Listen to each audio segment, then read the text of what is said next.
Polity easy ਹੈ, interesting ਹੈ, ਫਿਰ ਵੀ ਸਟੂਡੈਂਟਸ ਜਿਹੜੇ ਹੈਗੇ ਨੇ ਮਿਸਟੇਕਸ ਕਰਦੇ ਨੇ। ਕਿਉਂ?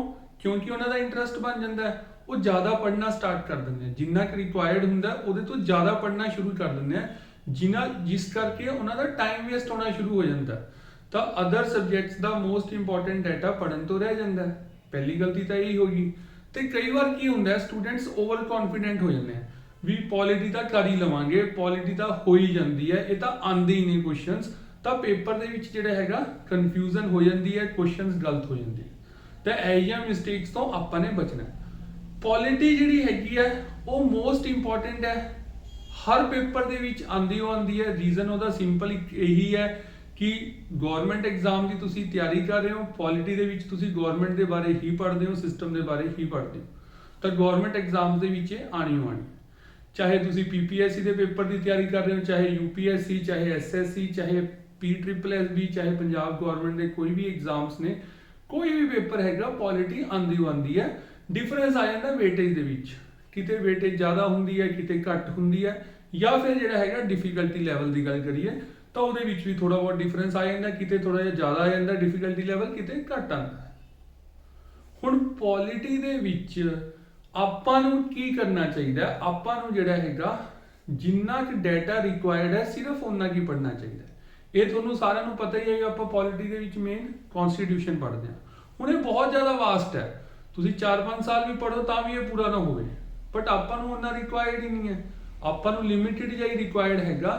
ਜੇ ਤੁਸੀਂ ਉਹ ਚੰਗੀ ਤਰ੍ਹਾਂ ਪੜ੍ਹ ਲੈਂਦੇ ਹੋ, ਜਿਹੜਾ ਮਰਜ਼ੀ ਪੇਪਰ ਹੈ, ਚਾਹੇ यूपीएससी प्रीलिम्स है, चाहे PCS प्रीलिम्स है, चाहे नैब तहसीलदार है, चाहे कोऑपरेटिव इंस्पैक्टर है, चाहे PSSB का पेपर है, ਜਿਹੜਾ ਮਰਜ਼ੀ ਪੇਪਰ ਹੈ ਜੀ, ਜੇ ਤੁਸੀਂ ਆ ਲਿਮਿਟਿਡ ਜਿਹਾ ਡਾਟਾ ਪੜ੍ਹ ਲਓ, ਅਬਾਊਟ 50 ਸਲਾਈਡਸ ਨੇ, ਜੇ ਤੁਸੀਂ ਇਹ ਕਰ ਲਓ, ਪੋਲਿਟੀ ਦਾ ਜਿਹੜਾ ਮਰਜ਼ੀ ਕੁਐਸਚਨ ਆ ਜੇ ਤੁਹਾਡਾ 100% ਹੋ ਜਾਏਗਾ, ਹੋਏਗਾ ਹੀ ਹੋਏਗਾ।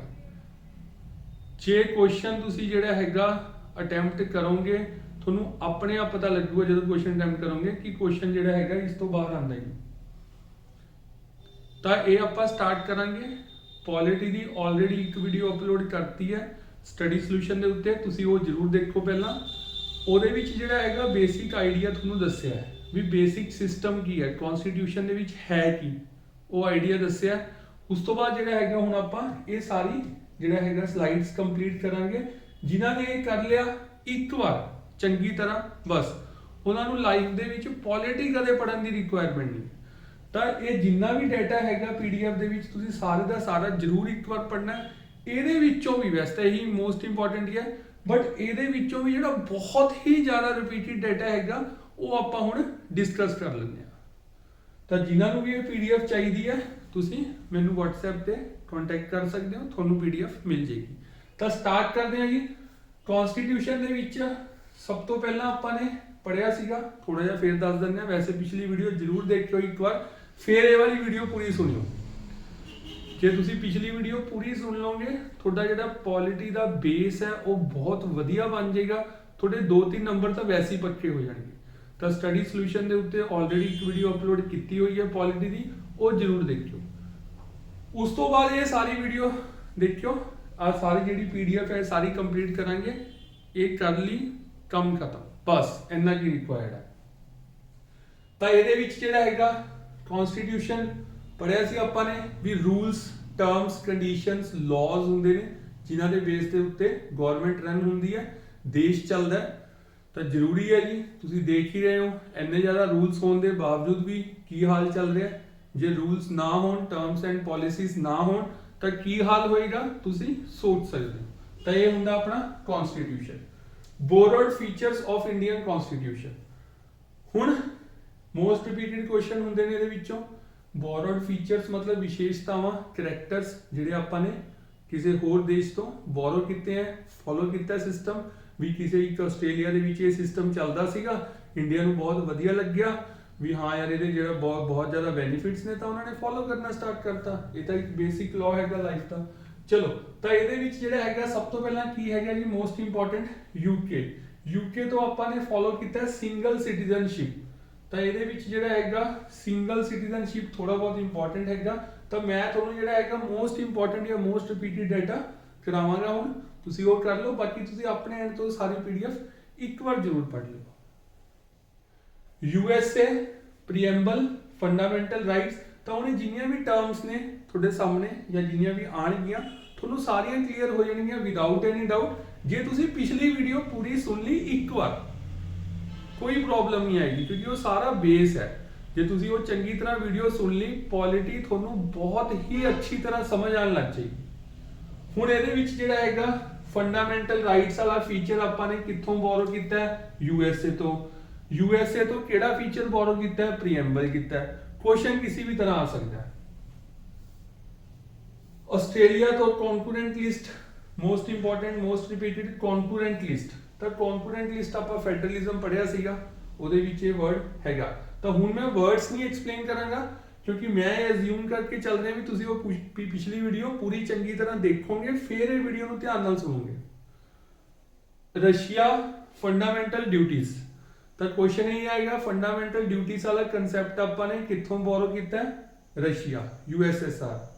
3 words socialist economical political, socialist economical ਤੇ ਪੋਲੀਟੀਕਲ, ਤਾਂ ਇਹ ਆਪਾਂ ਨੇ ਰਸ਼ੀਆ। ਉਸ ਤੋਂ ਬਾਅਦ ਜਿਹੜਾ ਹੈਗਾ ਜੀ ਫ੍ਰੈਟਰਨਿਟੀ ਇਕੁਐਲਿਟੀ ਲਿਬਰਟੀ, 3 words ਫਰਾਂਸ ਤੋਂ। ਤਾਂ ਇਹ 3 words ਤੇ 3 words ਵੀ ਰਿਪੀਟਡ ਕੁਐਸਚਨ ਨੇ। ਜਿਹੜੇ ਆਪਾਂ ਹੁਣ ਡਿਸਕਸ ਕਰਾਂਗੇ ਉਹ ਆਲਮੋਸਟ ਸਾਰੇ ਰਿਪੀਟਡ ਕੁਐਸਚਨਸ ਹੀ ਨੇ। ਤਾਂ ਇਹ ਕੁਐਸਚਨ ਵੀ ਕਾਫੀ ਵਾਰ ਆਇਆ ਹੋਇਆ ਹੈ। Ireland directive principles of state policies, ਤਾਂ directive principles of state policies ਵੀ ਐਕਸਪਲੇਨ ਕਰ ਚੁੱਕੇ ਹਾਂ ਆਪਾਂ ਵਾਲੀ ਵੀਡੀਓ 'ਚ। ਸ਼ੈਡਿਊਲਸ ਆਫ ਇੰਡੀਅਨ ਕਨਸਟੀਟਿਊਸ਼ਨ, ਤਾਂ ਸ਼ੈਡਿਊਲਸ ਆਫ ਇੰਡੀਅਨ ਕਨਸਟੀਟਿਊਸ਼ਨ ਦੇ ਵਿੱਚ ਤੁਹਾਨੂੰ ਮੈਂ ਦੱਸਿਆ ਸੀਗਾ ਵੀ ਤੁਹਾਨੂੰ 12 ਦੇ 12 ਸ਼ੈਡਿਊਲ ਚੰਗੀ ਤਰ੍ਹਾਂ ਪਤਾ ਹੋਣੇ ਚਾਹੀਦੇ ਨੇ। ਕੁਐਸਚਨ ਆਏਗਾ 7th ਸ਼ੈਡਿਊਲ ਦੇ ਵਿੱਚ ਕੀ ਹੈ, ऑफिशियल लैंग्वेजेस ਕਿਹੜੇ ਸ਼ੈਡਿਊਲ ਦੇ ਵਿੱਚ ਹੈ। ਤਾਂ ਬਸ ਇਹ ਦੋ ਹੀ ਤਰੀਕੇ ਨਾਲ ਕੁਐਸਚਨ ਪੁੱਛਿਆ ਜਾਂਦਾ ਹੈ। 12 ਦੇ 12 ਸ਼ੈਡਿਊਲਸ ਕਿਸ ਤਰ੍ਹਾਂ ਯਾਦ ਕਰਨੇ ਨੇ ਉਹ ਵੀ ਆਪਾਂ ਨੇ ਡਿਸਕਸ ਕਰ ਲਿਆ ਸੀ। ਤਾਂ ਮੋਸਟ ਇੰਪੋਰਟੈਂਟ ਹੈਗਾ ਜਿਹੜਾ ਮਰਜ਼ੀ ਪੇਪਰ ਦੇਣ ਜਾ ਰਹੇ ਹੋ ਤੁਹਾਨੂੰ 12 ਦੇ 12 ਸ਼ੈਡਿਊਲਸ ਪਤਾ ਹੋਣੇ ਚਾਹੀਦੇ ਨੇ। ਕੁਝ ਸਟੈਟਿਕ ਕੁਐਸਚਨਸ ਹੁੰਦੇ ਨੇ ਜਿਵੇਂ ਹੈਗਾ MN Roy, first person who demanded constitution MN Roy, ਤਾਂ ਇਹ ਪਤਾ ਹੋਣਾ ਚਾਹੀਦਾ। 1934 ਥੋੜਾ ਜਿਹਾ ਇਗਨੋਰ ਕਰ ਸਕਦੇ ਹੋ, ਈਅਰ ਇੰਨਾ ਜ਼ਿਆਦਾ ਇੰਪੋਰਟੈਂਟ ਨਹੀਂ ਹੈ ਇਸ ਕੇਸ ਦੇ ਵਿੱਚ। ਉਸ ਤੋਂ ਬਾਅਦ ਹੈਗਾ ਜੀ Indian National Congress officially demanded constituent assembly so and so, ਇਹ ਵੀ ਇੰਨਾ ਜ਼ਿਆਦਾ ਇੰਪੋਰਟੈਂਟ ਨਹੀਂ ਹੈ। ਉਸ ਤੋਂ ਬਾਅਦ ਹੈਗਾ ਆਪਣਾ ਇਹ, ਉਹਦੇ ਵਿੱਚ ਤੁਸੀਂ ਮਾਡਰਨ ਹਿਸਟਰੀ ਵੀ ਪੜੋਗੇ, Cripps mission, August offer, world war 2 and so. Constituent Assembly was formed under Cabinet Mission Plan November 1946, ਤਾਂ Constituent Assembly ਬਣੀ ਸੀ ਕਨਸਟੀਟਿਊਸ਼ਨ ਬਣਾਉਣ ਦੇ ਲਈ, ਸਾਰਿਆਂ ਨੇ ਪੜ੍ਹਿਆ ਹੀ ਹੋਵੇਗਾ। ਤਾਂ ਇਹਦੇ ਵਿੱਚ ਥੋੜੀ ਬਹੁਤ ਡੇਟ ਇੰਪੋਰਟੈਂਟ ਹੈ, ਠੀਕ ਹੈ। ਹੁਣ ਇਸ ਤੋਂ ਬਾਅਦ ਕੀ ਹੈਗਾ, ਦੇਖੋ ਮੈਂ ਫੇਰ ਉਹੀ ਚੀਜ਼ ਕਹਿ ਰਿਹਾ, ਕਾਫੀ ਚੀਜ਼ਾਂ ਐਸੀਆਂ ਹੈਗੀਆਂ ਨੇ ਜਿਹਦੇ ਵਿੱਚ ਸਮਝਾਉਣ ਵਾਲਾ ਕੁਝ ਵੀ ਨਹੀਂ ਹੈ। ਮੇਨ ਇਹ ਹੈਗਾ ਤੁਹਾਨੂੰ ਮੈਂ ਦੱਸ ਸਕਦਾ ਵੀ ਕਿਹੜੇ ਰਿਪੀਟਡ ਕੁਐਸਚਨਸ ਨੇ, ਕਿਹੜੇ ਕੁਐਸਚਨਸ ਵਾਰ-ਵਾਰ ਆਉਂਦੇ ਨੇ। ਵੈਸੇ ਤਾਂ ਤੁਹਾਨੂੰ ਮੈਂ ਦੱਸਦਾ ਇਹ ਡਾਟਾ ਹੀ ਮੋਸਟ ਰਿਪੀਟਡ ਹੈ ਜਾਂ ਮੋਸਟ ਐਕਸਪੈਕਟਡ ਹੈ ਜਾਂ ਕਹਿ ਲਓ ਮੋਸਟ ਇੰਪੋਰਟੈਂਟ ਹੈ, ਬਟ ਇਹਦੇ ਵਿੱਚੋਂ ਵੀ ਜਿਹੜੇ ਮੋਸਟ ਰਿਪੀਟਡ ਕੁਐਸਚਨਸ ਨੇ ਉਹ ਆਪਾਂ ਥੋੜੇ ਜਿਹੇ ਡਿਸਕਸ ਕਰਾਂਗੇ ਕਲਾਸ 'ਚ। ਤਾਂ ਹੁਣ ਇਹਦੇ ਵਿੱਚ ਕੀ ਹੈਗਾ ਜੀ, ਟੋਟਲ ਸਟਰੈਂਥ 389, ਇਹਦੇ ਬਾਰੇ ਇਹਨਾਂ ਨਹੀਂ ਪੁੱਛਿਆ ਜਾਂਦਾ। ਜਿਹੜੀਆਂ 2 ਮੀਟਿੰਗਸ ਹੋਈਆਂ ਸੀ, ਕਨਸਟੀਟਿਊਐਂਟ ਅਸੈਂਬਲੀ ਬਣੀ ਸੀ ਤਾਂ ਇਹਨਾਂ ਦੀਆਂ 2 ਮੀਟਿੰਗਸ ਹੋਈਆਂ ਸੀ। ਪਹਿਲੀ ਮੀਟਿੰਗ ਕਦੋਂ ਹੋਈ, ਦੂਜੀ ਮੀਟਿੰਗ ਕਦੋਂ ਹੋਈ? ਪਹਿਲੀ ਗੱਲ ਤਾਂ ਇਹ ਪਤਾ ਹੋਣਾ ਚਾਹੀਦਾ ਹੈ 9 ਦਸੰਬਰ 1946। ਉਸ ਤੋਂ ਬਾਅਦ 2 ਦਿਨ ਬਾਅਦ ਹੀ ਹੋਈ ਸੀ 11 ਦਸੰਬਰ 1946। 3 ਬੰਦਿਆਂ ਦਾ ਨਾਮ ਪਤਾ ਹੋਣਾ ਚਾਹੀਦਾ ਹੈ, ਰਾਜਿੰਦਰ ਪ੍ਰਸਾਦ, XC ਮੁਖਰਜੀ, ਸਚਿਦਾਨੰਦ ਸਿਨਹਾ। ਤਾਂ ਸਚਿਦਾਨੰਦ ਸਿਨਹਾ ਨੂੰ ਇੰਟਰਿਮ ਥੋੜੀ ਦੇਰ ਵਾਸਤੇ ਟੈਂਪਰੇਰੀ ਪ੍ਰੈਜ਼ੀਡੈਂਟ ਬਣਾਇਆ ਗਿਆ ਸੀਗਾ, ਫਿਰ ਇਹਨਾਂ ਨੂੰ ਪਰਮਾਨੈਂਟ ਬਣਾ ਦਿੱਤਾ ਗਿਆ ਸੀ ਰਾਜਿੰਦਰ ਪ੍ਰਸਾਦ ਨੂੰ। XC ਮੁਖਰਜੀ ਨੂੰ ਵਾਈਸ ਪ੍ਰੈਜ਼ੀਡੈਂਟ ਬਣਾਇਆ ਗਿਆ ਸੀ ਕਨਸਟੀਟਿਊਐਂਟ ਅਸੈਂਬਲੀ ਦਾ, ਕਨਸਟੀਟਿਊਐਂਟ ਅਸੈਂਬਲੀ ਦਾ। ਹੁਣ ਇਹ ਕੁਝ ਨਹੀਂ ਹੈ ਜੀ, ਜਿਵੇਂ ਅੱਜ ਕੱਲ ਜਿਹੜਾ ਹੈਗਾ ਲੋਕ ਸਭਾ ਰਾਜ ਸਭਾ ਚੱਲਦੀ ਹੈ, ਤਾਂ 1946 ਤੋਂ ਬਾਅਦ ਜਿਹੜਾ ਹੈਗਾ 47 ਤੋਂ ਲੈ ਕੇ 51 ਤੱਕ ਕਨਸਟੀਟਿਊਐਂਟ ਅਸੈਂਬਲੀ ਸੀ, ਕਿਉਂਕਿ ਆਪਣੀ ਜਿਹੜੀਆਂ ਪਹਿਲੀਆਂ ਇਲੈਕਸ਼ਨਸ ਹੋਈਆਂ ਸੀ ਜਨਰਲ ਇਲੈਕਸ਼ਨਸ ਉਹ 1951 ਦੇ ਵਿੱਚ ਹੋਈਆਂ ਸੀ। ਤਾਂ ਉਦੋਂ ਤੱਕ ਕੁਝ ਤਾਂ ਚਾਹੀਦਾ ਹੀ ਸੀਗਾ। ਤਾਂ ਉਸ ਟਾਈਮ ਦੇ ਉੱਤੇ ਪਾਰਲੀਮੈਂਟ ਵਾਲਾ ਕੰਮ ਕੌਣ ਕਰ ਰਿਹਾ ਸੀਗਾ? ਕਨਸਟੀਟਿਊਐਂਟ ਅਸੈਂਬਲੀ ਕਰ ਰਹੀ ਸੀ। ਤਾਂ ਇਹ ਵੀ ਰਿਪੀਟਡ ਕੁਐਸਚਨ ਹੈਗਾ ਵੀ 1951-52 ਦੇ ਵਿੱਚ ਸਭ ਤੋਂ ਪਹਿਲਾਂ ਇਲੈਕਸ਼ਨਸ ਹੋਈਆਂ ਸੀ, ਪਹਿਲੀ ਵਾਰ ਇਲੈਕਸ਼ਨਸ ਹੋਈਆਂ ਸੀ। ਆਬਜੈਕਟਿਵ ਰੈਜ਼ੋਲੂਸ਼ਨ ਕੀ ਚੀਜ਼ ਹੈ ਜੀ? ਇਹ ਪ੍ਰੀਐਮਬਲ। ਤਾਂ objective resolution passed ਬਾय Jawahar Lal Nehru. Important ਹੈ ਜੀ, ਡੇਟ ਨੂੰ ਇਗਨੋਰ ਕਰ ਸਕਦੇ ਹੋ। ਉਸ ਤੋਂ ਬਾਅਦ ਇਹ ਬਹੁਤ ਇੰਪੋਰਟੈਂਟ ਹੈ, national flag, national song, national anthem, national symbol. ਤਾਂ ਇਹਨੂੰ ਥੋੜਾ ਜਿਹਾ ਆਰਡਰ ਵਿੱਚ ਪੜੋਗੇ, ਯਾਦ ਰਹੇਗਾ। 15 ਅਗਸਤ 1947 ਦੇ ਨੇੜੇ ਤੇੜੇ ਕੀ ਹੋਇਆ ਸੀ? National flag. 22 ਜੁਲਾਈ 1947 ਤਾਂ ਝੰਡਾ ਤਾਂ ਜਿਹੜਾ ਹੈਗਾ ਆਪਾਂ ਨੂੰ ਚਾਹੀਦਾ ਸੀਗਾ, ਨੈਸ਼ਨਲ ਫਲੈਗ ਜਿਹੜਾ ਹੈਗਾ ਅਡਾਪਟ ਕੀਤਾ ਸੀਗਾ 22 ਜੁਲਾਈ 1947। 24 ਜਨਵਰੀ 1950 ਨੂੰ ਜਿਹੜਾ ਹੈਗਾ ਦੋ ਚੀਜ਼ਾਂ ਹੋਈਆਂ ਸੀ। 24 ਜਨਵਰੀ 1950 ਨੂੰ ਦੋ ਚੀਜ਼ਾਂ ਹੋਈਆਂ ਸੀ, national song, national anthem adopt ਕੀਤਾ ਸੀਗਾ, ਇੰਪੋਰਟੈਂਟ। 26 ਜਨਵਰੀ 1950 ਨੂੰ ਨੈਸ਼ਨਲ ਸਿੰਬਲ ਅਡਾਪਟ ਕੀਤਾ ਸੀ। ਤਾਂ 26 ਜਨਵਰੀ 1950 ਵੈਸੇ ਵੀ ਬਹੁਤ ਇੰਪੋਰਟੈਂਟ ਡੇਟ ਹੈ। ਕਿਉਂ? ਸੁਪਰੀਮ ਕੋਰਟ ਵੀ ਐਸਟੈਬਲਿਸ਼ ਹੋਈ ਸੀ, ਆਪਣਾ ਸੰਵਿਧਾਨ ਲਾਗੂ ਹੋਇਆ ਸੀਗਾ, ਐਨਫੋਰਸ ਹੋਇਆ ਸੀਗਾ। ਤਾਂ ਜਿਹੜਾ ਆਪਣਾ ਕਨਸਟੀਟਿਊਸ਼ਨ ਹੈਗਾ ਐਨਫੋਰਸਡ ਔਨ 26 ਜਨ 1950। ਟੋਟਲ ਟਾਈਮ ਲੱਗਿਆ ਸੀਗਾ 2 ਸਾਲ 11 ਮਹੀਨੇ 18 ਦਿਨ। ਤੇ ਇਹ ਤਾਂ ਸਾਰਿਆਂ ਨੂੰ ਪਤਾ ਹੀ ਹੋਏਗਾ ਜੀ, 2 ਸਾਲ 11 ਮਹੀਨੇ 18 ਦਿਨ। ਪਹਿਲਾਂ ਆਉਂਦਾ ਹੁੰਦਾ ਸੀ ਕੁਐਸਚਨ, ਅੱਜਕੱਲ ਨਹੀਂ ਆਉਂਦਾ। 1951 ਫਸਟ ਜਨਰਲ ਇਲੈਕਸ਼ਨਸ। ਤਾਂ ਆਪਸ਼ਨਸ ਦੇ ਵਿੱਚ ਜਾਂ ਤਾਂ ਹੋਏਗਾ 1950, ਦੂਜਾ ਆਪਸ਼ਨ 1951, 1953 ਇਸ ਤਰ੍ਹਾਂ। ਤਾਂ ਉਸ ਕੇਸ ਦੇ ਵਿੱਚ ਆਨਸਰ ਲਗਾਉਣਾ ਤੁਸੀਂ 1951। ਜਾਂ ਫਿਰ ਕਿਵੇਂ ਹੋਏਗਾ 1951-52, 52-53, 50-51। ਤਾਂ 51-52। ਤਾਂ ਫਿਰ ਤੁਸੀਂ ਉਸ ਕੇਸ ਦੇ ਵਿੱਚ ਆਨਸਰ ਲਗਾਓਗੇ 1951-52। ਕਨਸਟੀਟਿਊਸ਼ਨ ਦੇਖੋ, ਇਹਦੇ ਵਿੱਚ ਕੀ ਹੈਗਾ, ਇਹਦੇ ਵਿੱਚ ਦੋ ਚੀਜ਼ਾਂ ਨੇ, ਕਨਸਟੀਟਿਊਸ਼ਨ ਇਨੈਕਟਿਡ, ਅਡਾਪਟਡ। ਦੋ ਵਰਡਸ ਨੇ ਵੀ ਬਣਿਆ ਕਦੋਂ ਸੀਗਾ, ਅਡਾਪਟਡ, ਇਨੈਕਟਿਡ। ਤਾਂ 26 ਨਵੰਬਰ 1949। ਜੇ ਉਹਨਾਂ ਨੇ ਕਿਹਾ ਲਾਗੂ ਕਦੋਂ ਹੋਇਆ ਸੀ, ਐਨਫੋਰਸਡ, ਤਾਂ 26 ਜਨਵਰੀ 1950। ਤਾਂ ਮੋਸਟ ਰਿਪੀਟਡ ਕੁਐਸਚਨ ਵੀ ਹੈ, ਮੋਸਟ ਇੰਪੋਰਟੈਂਟ ਕੁਐਸਚਨ ਵੀ ਹੈ ਕਿ ਇਹ ਚੀਜ਼ਾਂ ਤੁਹਾਨੂੰ ਪਤਾ ਹੋਣੀ ਚਾਹੀਦੀਆਂ ਨੇ। ਐਨਫੋਰਸ ਹੋਇਆ ਸੀਗਾ 26 ਜਨਵਰੀ 1950, ਇਨੈਕਟ ਜਾਂ ਅਡਾਪਟ ਜਾਂ ਪਾਸ 26 ਨਵੰਬਰ 1949। ਕਾਫੀ ਇੰਪੋਰਟੈਂਟ ਹੈ। ਕਮੇਟੀਆਂ ਬਣੀਆਂ ਸੀਗੀਆਂ ਜੀ, ਕਨਸਟੀਟਿਊਐਂਟ ਅਸੈਂਬਲੀ ਸੀਗੀ। ਤਾਂ ਕਨਸਟੀਟਿਊਸ਼ਨ ਬਣ ਰਿਹਾ ਸੀ, ਕੋਈ ਛੋਟੀ ਮੋਟੀ ਚੀਜ਼ ਤਾਂ ਹੋ ਨਹੀਂ ਰਹੀ ਸੀ। ਕਮੇਟੀਆਂ ਦੀ ਰਿਕੁਆਇਰਮੈਂਟ ਸੀਗੀ, ਕੰਮ ਨੂੰ ਵੰਡਣਾ ਸੀਗਾ, ਡੈਲੀਗੇਟ ਕਰਨਾ ਸੀ, ਸਾਰਿਆਂ ਨੇ ਆਪਣਾ ਆਪਣੀ ਜਿਹੜਾ ਹੈਗਾ ਕੰਮ ਨਿਭਾਉਣਾ ਸੀਗਾ। ਤਾਂ ਕਮੇਟੀਆਂ ਟੋਟਲ 23 ਬਣੀਆਂ।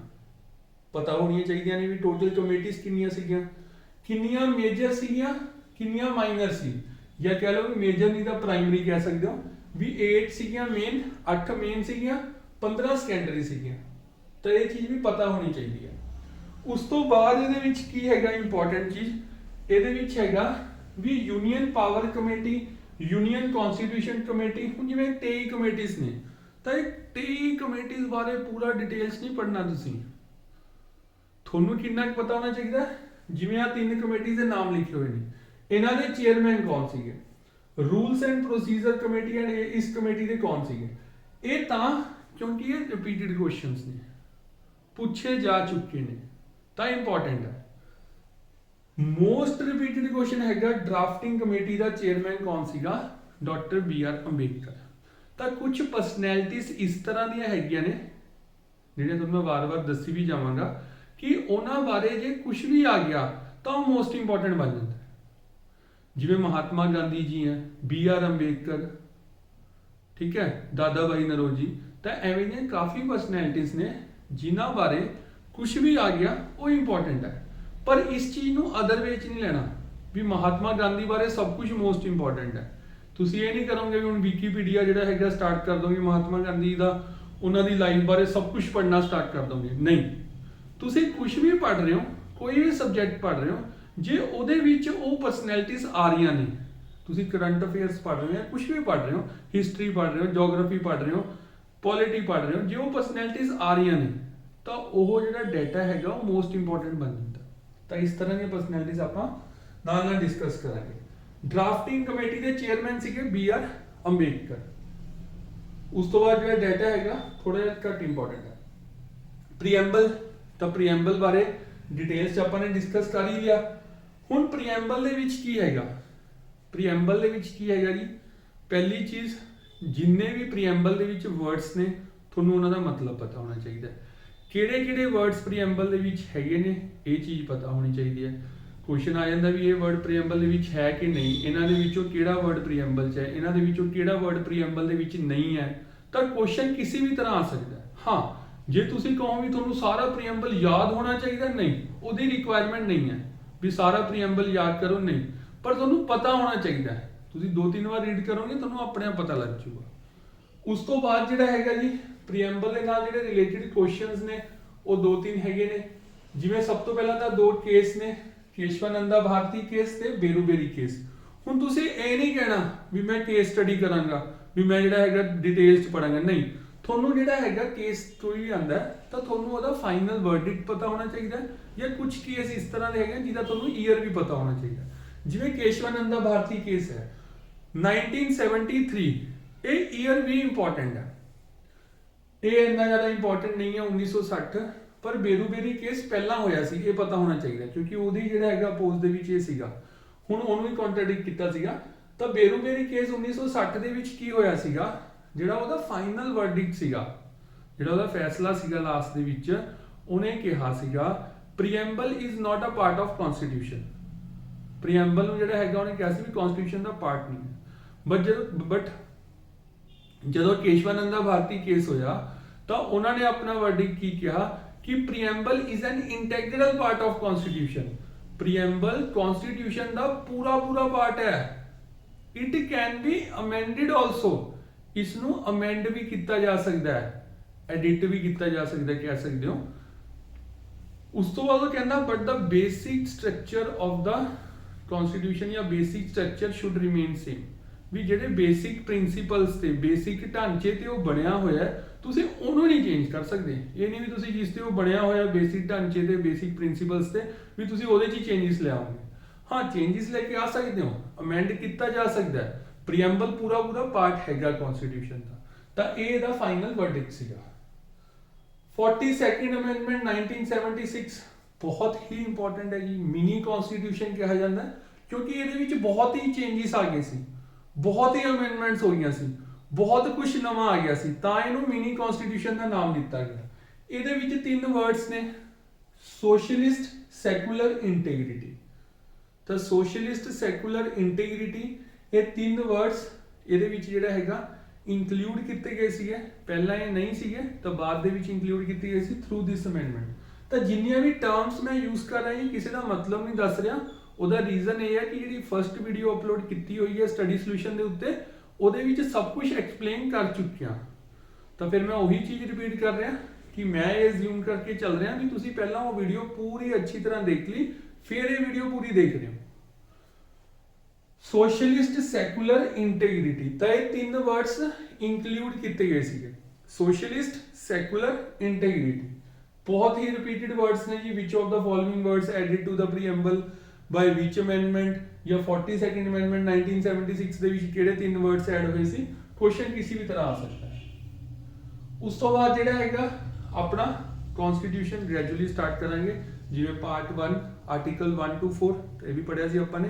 ਹੁਣ ਪਾਰਟ 1 ਦੇ ਵਿੱਚ ਕੀ ਹੈਗਾ ਜੀ, union and it's territories.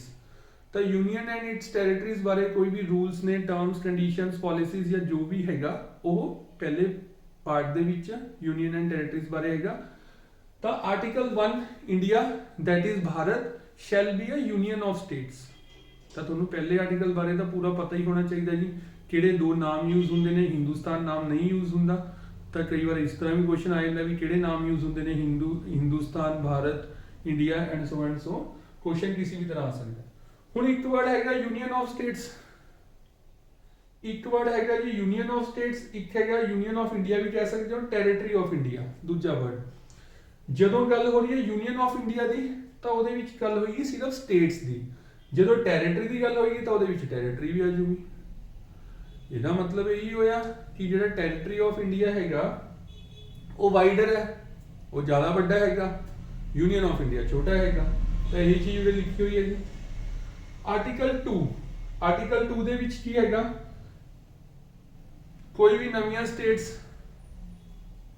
The admission ਕਰਨੀ ਆ, ਇੱਕ ਦੇ ਵਿੱਚ ਤੁਸੀਂ ਕੋਈ ਨਵੀਂ ਸਟੇਟ ਐਡਮਿਟ ਕਰਨਾ ਚਾਹੁੰਦੇ ਹੋ, ਐਡ ਕਰਨਾ ਚਾਹੁੰਦੇ ਹੋ, ਤਾਂ ਉਹਦੇ ਸਾਰੇ ਜਿਹੜੇ ਮਤਲਬ ਯੂਨੀਅਨ ਆਫ ਇੰਡੀਆ ਦੇ ਵਿੱਚ ਉਹ ਹੈ ਨਹੀਂ, ਕੋਈ ਵੀ ਜਿਹੜੀ ਹੈਗੀ ਹੈ ਇੱਕ XYZ ਸਟੇਟ ਲਾ ਲਓ, ਠੀਕ ਹੈ, ਜਿਹੜੀ ਉਹ ਯੂਨੀਅਨ ਆਫ ਇੰਡੀਆ ਦੇ ਵਿੱਚ ਨਹੀਂ ਹੈ, ਤੁਸੀਂ ਉਹਦੇ ਵਿੱਚ ਜੇ ਐਡ ਕਰਨਾ ਚਾਹੁੰਦੇ ਹੋ ਤਾਂ ਕੋਈ ਤਾਂ ਰੂਲਸ ਫੋਲੋ ਕਰਨੇ ਪੈਣਗੇ। ਇਹ ਤਾਂ ਹੈ ਨਹੀਂ ਵੀ ਤੁਸੀਂ ਆਪਣੀ ਮਰਜ਼ੀ ਨਾਲ ਹੀ ਸਭ ਕੁਝ ਕਰੀ ਜਾਓਗੇ, ਤਾਂ ਉਹਨਾਂ ਬਾਰੇ ਸਭ ਕੁਝ ਡਿਟੇਲਸ ਇੱਥੇ ਲਿਖਿਆ ਹੋਇਆ ਹੈ। ਆਰਟੀਕਲ 3, ਕੋਈ ਵੀ ਸਟੇਟ ਹੈਗੀ ਹੈ, ਕੋਈ ਵੀ ਏਰੀਆ ਹੈਗਾ, ਤੁਸੀਂ ਜਿਹੜਾ ਹੈਗਾ ਉਹਨੂੰ ਇੰਕਰੀਜ਼ ਕਰਨਾ ਚਾਹੁੰਦੇ ਹੋ, ਡਿਕਰੀਜ਼ ਕਰਨਾ ਚਾਹੁੰਦੇ ਹੋ, ਉਹਦਾ ਨੇਮ ਚੇਂਜ ਕਰਨਾ ਚਾਹੁੰਦੇ ਹੋ, ਉਹਦੀ ਬਾਉਂਡਰੀ ਚੇਂਜ ਕਰਨਾ ਚਾਹੁੰਦੇ ਹੋ, ਤਾਂ ਤੁਹਾਨੂੰ ਜਿਹੜਾ ਹੈਗਾ ਕੁਝ ਰੂਲਸ ਫੋਲੋ ਕਰਨੇ ਪੈਣਗੇ। ਤਾਂ ਉਹ ਜਿਹੜੇ ਸਾਰੇ ਰੂਲਸ, ਟਰਮਸ ਐਂਡ ਕੰਡੀਸ਼ਨਸ ਨੇ ਉਹ ਓਬੇ ਕਰਨੇ ਪੈਂਦੇ ਨੇ, ਜਿਹੜੇ ਕਿ ਇਸ ਆਰਟੀਕਲ 'ਚ ਲਿਖੇ ਹੋਏ ਨੇ। ਤਾਂ ਪਾਰਲੀਮੈਂਟ ਨੂੰ ਕੋਈ ਵੀ ਡਾਊਟ ਹੁੰਦਾ ਜਾਂ ਕੋਈ ਵੀ ਜਿਹੜਾ ਹੈਗਾ ਪ੍ਰੋਬਲਮ ਆਉਂਦੀ ਹੈ ਤਾਂ ਉਹ ਇਸ ਚੀਜ਼ ਨੂੰ ਕੰਸੀਡਰ ਕਰਦੀ ਹੈ। ਆਰਟੀਕਲ 3 ਓਪਨ ਕਰੇਗੀ, ਉਸ 'ਚ ਪੜ੍ਹੇਗੀ ਤੇ ਉਹਨੂੰ ਫੋਲੋ ਕਰੇਗੀ। Article 4 protect article 2 and 3। ਤਾਂ ਆਪਣਾ ਕਨਸਟੀਟਿਊਸ਼ਨ ਬਹੁਤ ਵਧੀਆ ਹੈ।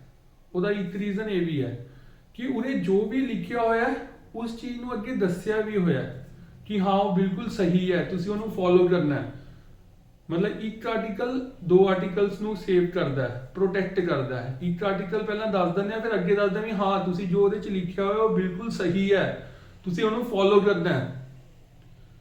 ਐਵੇਂ ਆਪਾਂ 32ਵੇਂ ਆਰਟੀਕਲ 'ਚ ਵੀ ਪੜ੍ਹਦੇ ਹਾਂ, ਰਾਈਟ ਟੂ ਕਨਸਟੀਟਿਊਸ਼ਨਲ ਰੈਮੇਡੀਜ਼। ਅੱਗੇ 35ਵੇਂ 'ਚ ਵੀ ਪੜ੍ਹਦੇ ਹਾਂ ਵੀ 33ਵੇਂ 34 ਜੋ ਲਿਖਿਆ ਹੋਇਆ ਉਹ ਸਹੀ ਲਿਖਿਆ ਹੋਇਆ। ਤਾਂ ਐਵੇਂ ਕਨਸਟੀਟਿਊਸ਼ਨ ਦੇ ਵਿੱਚ ਇਹ ਚੀਜ਼ਾਂ ਲਿਖੀਆਂ ਹੋਈਆਂ ਨੇ। ਨਹੀਂ ਤਾਂ ਤੁਸੀਂ ਕਹੋਗੇ ਵੀ ਚੱਲ ਯਾਰ ਠੀਕ ਹੈ, ਲਿਖਿਆ ਹੋਇਆ, ਜੇ ਨਹੀਂ ਫੋਲੋ ਕਰਦੇ ਫਿਰ ਕੀ ਹੋ ਜਾਊਗਾ। ਤਾਂ ਉੱਥੇ ਉਹ ਵੀ ਲਿਖਿਆ ਹੋਇਆ ਵੀ ਜੇ ਨਹੀਂ ਫੋਲੋ ਕਰੋਗੇ ਤਾਂ ਐਵੇਂ ਹੋਏਗਾ। ਇਹ ਤੁਹਾਡੇ ਲਈ ਬਣੀਆਂ ਨੇ, ਤੁਸੀਂ ਇਹਨੂੰ ਫੋਲੋ ਕਰਨਾ। ਉਹ ਸਾਰੀਆਂ ਚੀਜ਼ਾਂ ਲਿਖੀਆਂ ਹੋਈਆਂ ਨੇ। Evolution of states and union territories. ਤਾਂ ਹੁਣ ਤੁਸੀਂ ਇਹ ਦੇਖਿਆ ਹੀ ਹੈ ਜੀ, ਸ਼ੁਰੂ 'ਚ ਹੀ 28 ਸਟੇਟਸ ਤਾਂ ਨਹੀਂ ਸੀ। ਅੱਜ ਜੇ 28 ਸਟੇਟਸ ਨੇ, ਇਹ ਤਾਂ ਹੈ ਨਹੀਂ ਵੀ 1947 'ਚ ਵੀ 28 ਸੀਗੀਆਂ। ਹੌਲੀ ਹੌਲੀ ਐਵੋਲੂਸ਼ਨ ਹੋਇਆ, ਹੌਲੀ ਹੌਲੀ ਬਣੀਆਂ ਨੇ ਸਟੇਟਸ, ਠੀਕ ਹੈ ਨਾ। ਤਾਂ ਕਿਵੇਂ ਡਿਵੀਜ਼ਨ ਹੋਈ, ਕਿਵੇਂ ਨਵੀਆਂ ਸਟੇਟਸ ਬਣੀਆਂ, ਉਹਨਾਂ ਦੇ ਬਾਰੇ ਥੋੜਾ ਥੋੜਾ ਲਿਖਿਆ ਹੋਇਆ। ਬਹੁਤ ਹੀ ਈਜ਼ੀ ਹੈ ਜੀ, ਕੁਝ ਵੀ ਇਹਦੇ 'ਚ ਸਮਝਾਉਣ ਵਾਲਾ ਨਹੀਂ ਹੈ। ਇੱਕ ਵਾਰ ਰੀਡ ਕਰ ਲਓਗੇ ਸਮਝ ਆ ਜਾਏਗਾ। ਹਾਂ, ਕੁਐਸਚਨ ਰਿਪੀਟਿਡ ਨੇ। ਜੇ ਮੈਂ ਕੁਝ ਨਹੀਂ ਪੜ੍ਹਾ ਰਿਹਾ ਇਹਦਾ ਇਹ ਮਤਲਬ ਬਿਲਕੁਲ ਨਹੀਂ ਹੈ ਕਿ ਉਹ ਇੰਪੋਰਟੈਂਟ ਨਹੀਂ ਹੈ। ਕੁਐਸਚਨਸ ਨੇ ਜੀ, ਰਿਪੀਟਿਡ ਕੁਐਸਚਨਸ ਨੇ। ਤੁਸੀਂ ਇਹ ਸਾਰਾ ਆਪਣੇ ਐਂਡ ਤੋਂ ਇੱਕ ਵਾਰ ਜ਼ਰੂਰ ਪੜ੍ਹਨਾ ਹੈ। ਜੇ ਮੈਂ ਕੁਝ ਮਿਸ ਕਰ ਰਿਹਾ ਤਾਂ ਸਮਟਾਈਮਸ ਰੀਜ਼ਨ ਇਹ ਹੈ ਕਿ ਉਸੇ ਕੁਝ ਵੀ ਨਹੀਂ ਸਮਝਾਉਣ ਵਾਲਾ, ਕੁਝ ਵੀ ਡਿਸਕਸ ਕਰਨ ਵਾਲਾ ਵੀ ਨਹੀਂ ਹੈ, ਠੀਕ ਹੈ ਨਾ। ਜਿਵੇਂ ਹੁਣ ਧਰ ਕਮੇਟੀ ਹੈਗੀ ਹੈ, ਧਰ ਕਮਿਸ਼ਨ ਨਾਮ ਪਤਾ ਹੋਣਾ ਚਾਹੀਦਾ ਹੈ। JVP ਕਮੇਟੀ, JVP ਤੋਂ ਕਿਹੜੇ 3 ਬੰਦੇ ਸੀਗੇ ਉਹ ਪਤਾ ਹੋਣੇ ਚਾਹੀਦੇ ਨੇ। ਫੈਜ਼ਲ ਅਲੀ ਕਮਿਸ਼ਨ ਸੀਗਾ, ਰੀਆਰਗੇਨਾਈਜੇਸ਼ਨ ਐਕਟ ਆਇਆ ਸੀ, ਇਹ ਹੋਇਆ ਸੀ, ਉਹ ਹੋਇਆ ਸੀ। ਤਾਂ ਉਸ ਤਰ੍ਹਾਂ ਦੇ। ਹੁਣ ਜਿਹੜਾ ਇਹ ਪੇਜ ਹੈਗਾ ਜੀ, ਇਹਦੇ ਵਿੱਚ ਕੀ ਹੈ, ਮੋਸਟ ਇਗਨੋਰਡ ਪੇਜ ਹੈ, ਮੋਸਟ ਡਿਫਿਕਲਟ ਪੇਜ ਹੈ, ਬਟ ਮੋਸਟ ਇੰਪੋਰਟੈਂਟ ਪੇਜ ਹੈ। ਮੋਸਟ ਰਿਪੀਟਿਡ ਕੁਐਸਚਨਸ ਨੇ ਇਹਦੇ ਵਿੱਚ। ਇਹਦੇ ਚੋਂ ਕੁਐਸਚਨ ਆਉਂਦੇ ਨੇ। ਤਾਂ ਇਸ ਤਰ੍ਹਾਂ ਦਾ ਡਾਟਾ ਹਮੇਸ਼ਾ ਐਂਡ 'ਚ ਪੜੀਦਾ ਹੁੰਦਾ। ਜਿਵੇਂ ਮਹਾਰਾਸ਼ਟਰ, ਗੁਜਰਾਤ, ਇਹ 'ਚ ਹੈ ਕੁਝ ਵੀ ਨਹੀਂ ਜੀ। 15ਵੀਂ ਸਟੇਟ ਗੁਜਰਾਤ ਬਣੀ ਮਹਾਰਾਸ਼ਟਰ ਤੋਂ, ਇੱਥੋਂ ਜਿਹੜਾ ਹੈਗਾ ਇਹ ਬਣੀਆਂ, ਇੱਥੋਂ ਇਹ ਬਣੀਆਂ, ਇੱਥੋਂ ਇਹ ਬਣੀਆਂ, ਕਦੋਂ ਬਣੀਆਂ, ਕਿਹੜੀ ਸਟੇਟ 'ਚੋਂ ਕਿਹੜੀ ਸਟੇਟ ਨਿਕਲੀ, ਕਿਹਨਾਂ ਦੀ ਡਿਵੀਜ਼ਨ ਹੋਈ। 1966 ਦੇ ਵਿੱਚ ਹਰਿਆਣਾ, ਪੰਜਾਬ, ਚੰਡੀਗੜ੍ਹ ਟ੍ਰਾਈਫਰਕੇਟ ਹੋਇਆ, ਇਹ ਹੋਇਆ, ਉਹ ਹੋਇਆ। ਛੱਤੀਸਗੜ੍ਹ ਬਣੀ, ਝਾਰਖੰਡ ਬਣੀ, ਉੱਤਰਾਖੰਡ ਬਣੀ, ਤੇਲੰਗਾਨਾ ਬਣੀ, ਠੀਕ ਹੈ ਨਾ। ਤਾਂ ਇਹ ਕੁਝ ਵੀ ਨਹੀਂ ਇਹਦੇ 'ਚ ਦੱਸਣ ਵਾਲਾ, ਬਟ ਇਹ ਹੈ ਜੋ ਦੱਸਣ ਵਾਲਾ ਉਹ ਦੱਸਦਾ, ਠੀਕ ਹੈ ਜੀ। ਤਾਂ 28 ਸਟੇਟਸ, 8 UTs।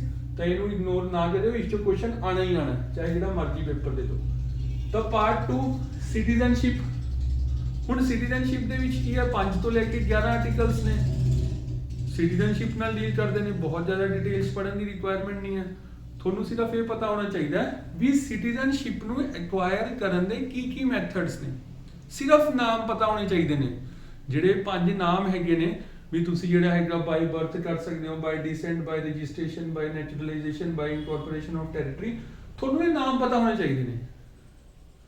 ਐਕਚੁਅਲ 'ਚ ਮਤਲਬ ਇਹ ਕਿਵੇਂ ਹੁੰਦਾ ਵੀ ਨੈਚੁਰਲਾਈਜੇਸ਼ਨ ਕਿਵੇਂ ਹੁੰਦੀ ਹੈ, ਉਹ ਕਿਵੇਂ ਹੁੰਦੀ ਹੈ ਵੀ ਪਹਿਲਾਂ ਤੁਸੀਂ 12 ਮਹੀਨੇ ਰਹਿ ਲਓਗੇ, ਫਿਰ ਐਲੀਜੀਬਲ ਹੋਵੋਗੇ, ਫਾਰਮ ਅਪਲਾਈ ਕਰੋਗੇ। ਉਹ ਐਕਚੁਅਲ 'ਚ ਡਿਟੇਲ 'ਚ ਪੂਰਾ ਪਤਾ ਕਰਨ ਦੀ ਕੋਈ ਰਿਕੁਆਇਰਮੈਂਟ ਨਹੀਂ ਹੈ ਵੀ ਇਹਨਾਂ ਦਾ ਮਤਲਬ ਕੀ ਹੈ, ਨਹੀਂ। ਸਿਰਫ ਤੁਹਾਨੂੰ ਇਹ ਪਤਾ ਹੋਣਾ ਚਾਹੀਦਾ which of the following is a method ਜਾਂ which of the following is not a method। Question ਇਹੀ ਆਣਾ।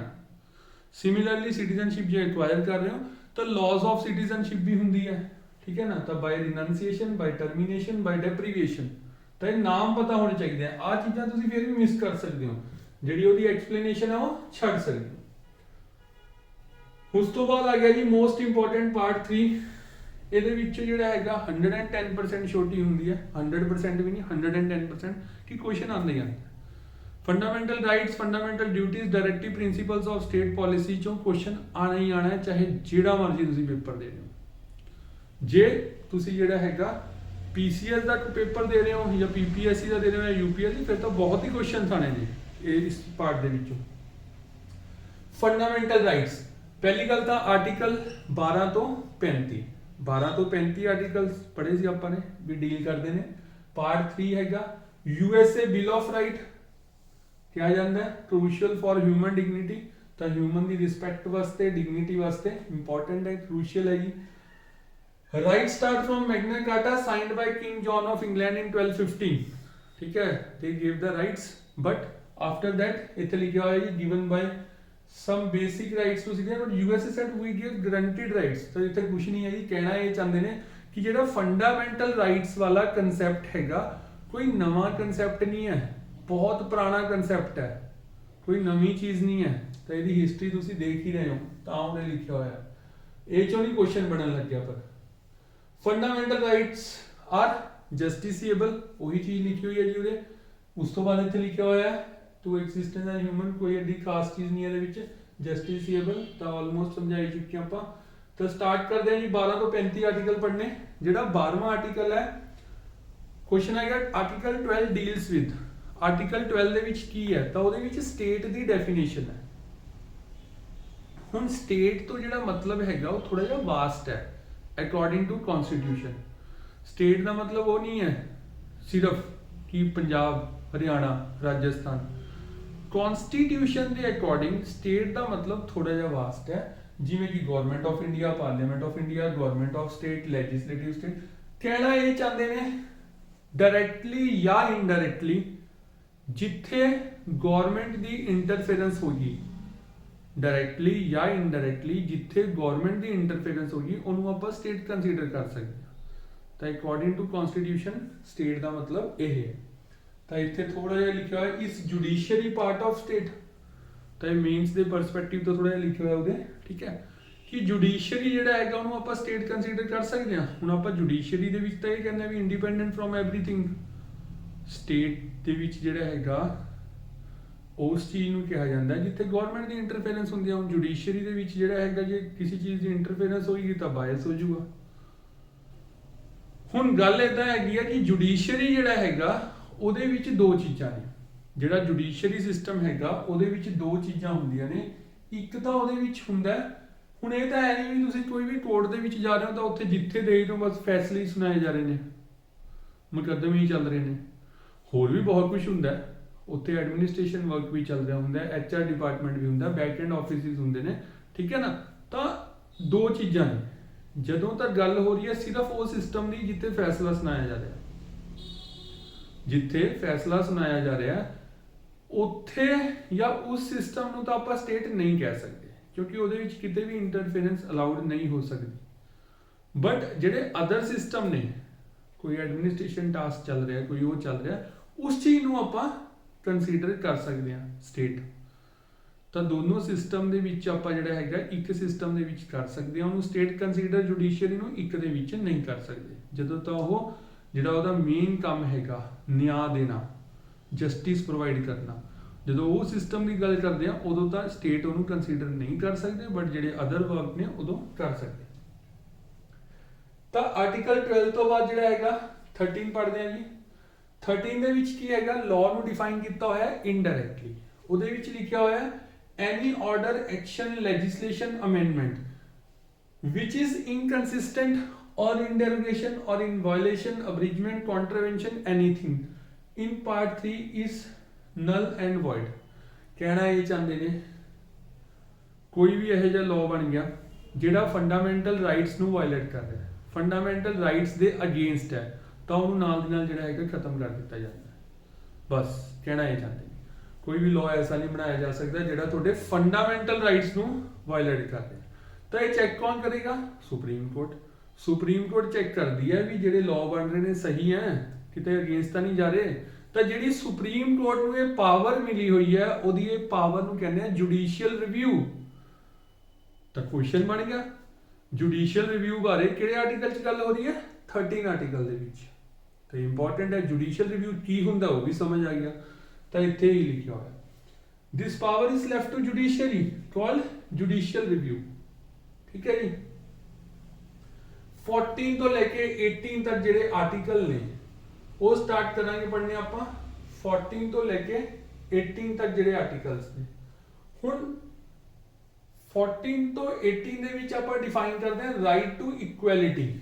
ਰਾਈਟ ਟੂ ਇਕੁਐਲਿਟੀ 14 15 16 17 18 ਤਾਂ ਜਿਹੜੇ ਫੰਡਾਮੈਂਟਲ ਰਾਈਟਸ ਨੇ ਉਹਨੂੰ ਥੋੜਾ ਜਿਹਾ ਡਿਫਾਈਨ ਵੀ ਕੀਤਾ ਹੋਇਆ ਇਸ ਤਰ੍ਹਾਂ ਵੀ ਰਾਈਟ ਟੂ ਇਕੁਐਲਿਟੀ ਦੇ ਵਿੱਚ ਕਿਹੜੇ ਕਿਹੜੇ ਆਰਟੀਕਲ ਨੇ। ਕੁਐਸਚਨ ਐਵੇਂ ਵੀ ਆ ਜਾਂਦਾ ਹੈ ਜਾਂ ਕੁਐਸਚਨ ਆਜੂਗਾ 14 ਤੋਂ 18 ਆਰਟੀਕਲ ਕਿਹਦੇ ਨਾਲ ਡੀਲ ਕਰਦਾ ਹੈ right against exploitation, right of religions, right to freedom, right to equality ਕਾਹਦੇ ਨਾਲ ਡੀਲ ਕਰਦਾ ਤਾਂ ਪਤਾ ਹੋਣਾ ਚਾਹੀਦਾ। ਪਹਿਲਾ ਤਾਂ ਇਹੀ ਕੁਐਸਚਨ ਹੋ ਗਿਆ। 14 article equality before law, equal protection by law. ਤਾਂ ਇੱਥੇ ਲਿਖਿਆ ਹੋਇਆ British concept negative, USA positive concept. British concept negative ਦਾ ਕੀ ਮਤਲਬ ਹੈਗਾ ਕਿ ਇਹ ਹਾਰਡ ਐਂਡ ਫਾਸਟ ਰੂਲ ਹੈ। ਤੁਹਾਡੇ ਤੋਂ ਗਲਤੀ ਨਾਲ ਹੋ ਗਈ, ਚਾਹੇ ਤੁਸੀਂ ਗਲਤੀ ਜਿਹੜਾ ਹੈਗਾ ਇੰਟੈਂਸ਼ਨਲੀ ਕੀਤੀ ਹੈ, ਚਾਹੇ ਤੁਸੀਂ ਜਿਹੜਾ ਹੈਗਾ गलती इंटेंशनली की है, चाहे थोड़े तो गलती नाल होगी, जो उस गलती करके पनिशमेंट बनी हुई है, फाइन बनया हुआ है, थोनू लगेगा। कोई कंसीडरेशंस नहीं की जाती, कोई इफ नो बट कुछ नहीं चलता। जो गलती लिए पनिशमेंट बनी हुई है वो मिलेगी। चाहे कई बार बच्चे तो गलती नाल गलती हो जाती है तो वो चीज़ां कंसीडर नहीं की जाती, तो इहनूं नैगेटिव कंसैप्ट कहते हैं। बट जिहड़ा हैगा पॉजिटिव कंसैप्ट वो अदर वे होएगा, ओपोजिट होएगा। जिहड़ा यूएसए का हैगा इक्वल प्रोटैक्शन बाय लॉ, मतलब की है जी सब कुछ कंसीडर किया जाएगा, ਉਹਦੇ ਅਕੋਰਡਿੰਗ ਜਿਹੜਾ ਹੈਗਾ ਪਨਿਸ਼ਮੈਂਟ ਚੇਂਜ ਕੀਤੀ ਜਾਏਗੀ, ਤਾਂ ਉਹਨੂੰ ਪੋਜ਼ਿਟਿਵ ਕਨਸੈਪਟ ਕਹਤਾ। ਹੁਣ ਇੰਡੀਆ ਦੇ ਵਿੱਚ ਕੀ ਹੈ, ਦੋਨੋਂ ਚੀਜ਼ਾਂ ਨੇ। ਜੱਜ ਡਿਸਾਈਡ ਕਰਦਾ, ਕੋਰਟ ਡਿਸਾਈਡ ਕਰਦੀ ਹੈ ਵੀ ਕਿਹੜੀ ਚੀਜ਼ ਅਸੀਂ ਫੋਲੋ ਕਰਨੀ ਹੈ। ਤਾਂ ਇੰਡੀਆ ਦੇ ਵਿੱਚ ਇਹ ਚੀਜ਼ ਬਹੁਤ ਅੱਛੀ ਹੈ ਜੀ ਵੀ ਦੋਨੋਂ ਹੀ ਚੀਜ਼ਾਂ ਨੇ। 15 ਆਰਟੀਕਲ ਕੀ ਹੈ, no discrimination on certain grounds. कुछ पर्टिकुलर ग्राउंड्स ने उन्हां दे बेस दे उत्ते किसी नाल कोई भेदभाव नहीं करना। Race, religion, caste, sex, place of birth, तो बहुत इंपॉर्टेंट है जी। थोनू पता होना चाहिए पर्टिकुलरली किहड़े ग्राउंड्स की गल हो रही है, तो ये 5 दे 5 पता होने चाहिए। Different treatment does not mean discrimination, तो ये बारे आप अगे पढ़ते हैं। जिहड़ा 16 आर्टिकल हैगा equal opportunity in public employment, तो पब्लिक इंप्लॉयमेंट जी सरकारी नौकरी दे विच सारिਆਂ ਨੂੰ ਜਿਹੜਾ ਹੈਗਾ बराबर चांस दिता जाता है। हाँ ਇਹਦੇ ਵਿੱਚ कई कंट्रोवर्सी स्टार्ट हो ਜਾਂਦੀਆਂ ਨੇ, ਉਹ ਚੀਜ਼ ਨੂੰ ਸਮਝਣ ਦੀ ਰਿਕੁਆਇਰਮੈਂਟ ਹੈ। ਜਿਵੇਂ ਕੋਟਾ ਸਿਸਟਮ ਜਾਂ ਰਿਜ਼ਰਵੇਸ਼ਨ ਕਹਿ ਲਓ, ਉਹਦੇ ਵਿੱਚ ਕੀ ਹੈਗਾ ਜੀ ਸਮਝਣ ਵਾਲਾ ਇਹ ਹੈਗਾ ਕਿ ਉਹ ਡਿਫਰੈਂਟ ਟ੍ਰੀਟਮੈਂਟ ਹੈ, ਡਿਸਕ੍ਰਿਮੀਨੇਸ਼ਨ ਨਹੀਂ ਹੈ। ਉਹ ਡਿਫਰੈਂਟ ਟ੍ਰੀਟਮੈਂਟ ਹੈ ਡਿਊ ਟੂ ਰਿਕੁਆਇਰਮੈਂਟ। ਹੁਣ ਦੋ ਬੰਦੇ ਨੇ ਪੇਪਰ ਦੀ ਤਿਆਰੀ ਕਰਨੀ, ਕਿੱਥੇ ਹੈ ਕਿੱਥੇ ਹੈ। ਹੁਣ ਇਸ ਬੰਦੇ ਨੂੰ ਕੁਝ ਖਾਸ ਓਪਰਚੁਨਿਟੀ ਦੇਤੀ, ਪਰ ਇਹਦੇ ਨਾਲ ਨਹੀਂ ਕੁਝ ਗਲਤ ਹੋਇਆ। ਇਹ ਚੀਜ਼ ਬਹੁਤ ਸਮਝਣ ਵਾਲੀ ਹੈ। ਇੱਕ ਬੰਦਾ ਇੱਥੇ, ਇੱਕ ਬੰਦਾ ਇੱਥੇ, ਦੋਨੋਂ ਤਿਆਰੀ ਕਰ ਰਹੇ ਨੇ, ਠੀਕ ਹੈ, ਕਿਉਂਕਿ ਇਹਨੂੰ ਰਿਕੁਆਇਰਮੈਂਟ ਹੈਗੀ ਹੈ ਤਾਂ ਇਹਨੂੰ ਕੁਝ ਖਾਸ ਪ੍ਰੋਵਾਈਡ ਕਰਤਾ, ਪਰ ਇਹਦੇ ਨਾਲ ਕੋਈ ਭੇਦਭਾਵ ਨਹੀਂ ਹੋਇਆ। ਇਹਦੇ ਨਾਲ ਟ੍ਰੀਟਮੈਂਟ ਡਿਫਰੈਂਟ ਹੋਇਆ ਬਟ ਇਹਦੇ ਨਾਲ ਕੋਈ ਭੇਦਭਾਵ ਨਹੀਂ ਹੋਇਆ। ਇਹ ਚੀਜ਼ ਇੱਥੇ ਗੱਲ ਹੋ ਰਹੀ ਹੈ। ਤਾਂ ਡਿਫਰੈਂਟ ਟ੍ਰੀਟਮੈਂਟ ਹੋ ਰਿਹਾ, ਡਿਸਕ੍ਰਿਮੀਨੇਸ਼ਨ ਨਹੀਂ ਹੋ ਰਿਹਾ। ਡਿਸਕ੍ਰਿਮੀਨੇਸ਼ਨ ਤਾਂ ਹੋਏਗਾ ਵੀ ਇਹ ਬੰਦੇ ਨੂੰ ਜਿਹੜਾ ਹੈਗਾ ਬਹੁਤ ਵਧੀਆ ਚੀਜ਼ ਦੇਤੀ, ਇਹ ਬੰਦੇ ਨੂੰ ਬੇਕਾਰ ਜੀ ਚੀਜ਼ ਦੇਤੀ, ਉਹਨੂੰ ਡਿਸਕ੍ਰਿਮੀਨੇਸ਼ਨ ਕਹਿੰਦੇ ਆ। ਇੱਥੇ ਟ੍ਰੀਟਮੈਂਟ ਦੀ ਗੱਲ ਹੋ ਰਹੀ ਹੈ। Equal opportunity in public employment, abolishment of untouchability, article 70 बहुत इंपॉर्टेंट है जी। क्यों इंपॉर्टेंट है, ਇਹਦਾ रीजन ये हैगा कि ये ऐसा इतने लिखा है जीरो एक्सेप्शन, भी इस तरह का ये आर्टिकल है या इस तरह की इस तरह का ये फंडामेंटल राइट है कि ਇਹਦੇ ਵਿੱਚ कोई एक्सेप्शन नहीं है। ਤੁਸੀਂ ਬਾਕੀ ਆਰਟੀਕਲ ਦੇ ਵਿੱਚ ਦੇਖੋਗੇ ਵੀ एक्सेप्शन ਹੈਗੀਆਂ फंडामेंटल राइट्स ਦੇ ਵਿੱਚ, बट ਇਹਦੇ ਵਿੱਚ ਕਦੇ ਵੀ ਐ ਨਹੀਂ ਹੈ ਵੀ ਤੁਸੀਂ ਜਿਹੜਾ ਹੈਗਾ ਉੱਥੇ ਕਿਸੇ ਨਾਲ ਅਨਟਚੇਬਿਲਿਟੀ ਕਰ ਨਹੀਂ। ਜਿੱਥੇ ਮਰਜ਼ੀ ਹੋ, ਜਿਵੇਂ ਮਰਜ਼ੀ ਹੋ, ਜਿਹਦੇ ਮਰਜ਼ੀ ਨਾਲ ਕਦੇ ਵੀ ਕਿਸੇ ਵੀ ਕੇਸ ਦੇ ਵਿੱਚ ਅਨਟਚੇਬਿਲਿਟੀ ਨਹੀਂ ਹੋ ਸਕਦੀ। ਤਾਂ ਅਬੋਲਿਸ਼ ਆਫ ਅਨਟਚੇਬਿਲਿਟੀ, ਅਨਟਚੇਬਿਲਿਟੀ ਤੁਸੀਂ ਸਮਝਦੇ ਹੋਵੋਗੇ ਜੀ। ਅਬੋਲਿਸ਼ ਆਫ ਟਾਈਟਲਸ, ਤਾਂ ਹੁਣ ਉਹ ਕਿੰਗ ਕੁਈਨ ਵਾਲਾ ਸਿਸਟਮ ਖਤਮ ਹੋ ਗਿਆ ਜੀ। ਕਿਸੇ ਨੂੰ ਕੋਈ ਟਾਈਟਲਸ ਨਹੀਂ ਦਿੱਤੇ ਜਾ ਸਕਦੇ। हाँ कुछ एक्सੈਪਸ਼ਨਸ ਨੇ, ਆ ਦੇਖੋ ਇੱਥੇ ਐਕਸੈਪਸ਼ਨਸ ਆ ਗਈਆਂ ਵੀ ਡਾਕਟਰ ਆਪਾਂ ਲਾ ਸਕਦੇ ਆ, ਇੰਜੀਨੀਅਰ ਆਪਾਂ ਲਾ ਸਕਦੇ ਆ, ਲੈਫਟੀਨੈਂਟ ਕਰਨਲ ਜਿਹੜਾ ਡਿਫੈਂਸ ਦੇ ਵਿੱਚ ਯੂਜ਼ ਕਰ ਸਕਦੇ ਆ ਉਹ ਕਰ ਸਕਦੇ ਆ।